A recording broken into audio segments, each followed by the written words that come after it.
তো 7 দিয়ে 7 আপ যদি খেয়ে যাও সেটা চিন্তা করো একবার। যদি মেসি গোল দিতে পারে না, মেসি পেনাল্টি মিস করে দিছে, মেসি গোল দিতে পারে না, মিস করছে, আর্জেন্টিনা অল্পের জন্য জিতে গেছে, পেনাল্টি দিয়ে ম্যাচ জিতছে, এরকম লাফালাফি করো না, লাফালাফি করে কোনো লাভ নাই।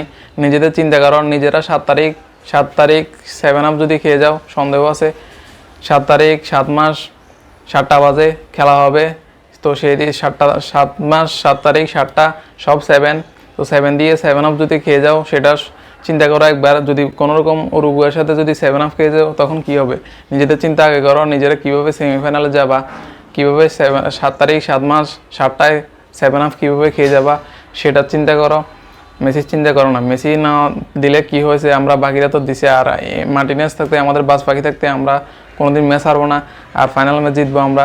তো সেটা চিন্তা আমাদের করতে হবে, তোমাদের করতে হবে না। মেসি চিন্তা করো না।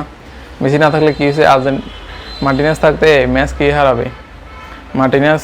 তো মেসি এই ম্যাচে দিতে পারে নাই, পরের ম্যাচগুলোতে একদম ফাইনাল ম্যাচগুলোতে একদম ফিনিশিং করে দিবে সবাইকে। তো নিজেদের চিন্তা করো, নিজেরা ভুলবশত যদি 7 আপ হয়ে যাও, কি একটা মিলে গেল, মানে 7 আপের সাথে মিলে গেছে 7 তারিখ 7 মাস 7টায় 7 আপ যদি ভুলে খেয়ে যাও তো তোমাদের কি হবে, সেমিফাইনালের স্বপ্ন থেকে যাবে। সেমিফাইনালে কীভাবে যাওয়া সেটা চিন্তা করো, মেসির চিন্তা করো না। শুধু লাফিয়ে কোনো লাভ নেই। আর্জেন্টিনা জিতে যাবে, আমরা কোনোদিন ম্যাচ হারি না, ম্যাচ আমরা হারবো না, আমরা সবসময় ম্যাচ জিতবো।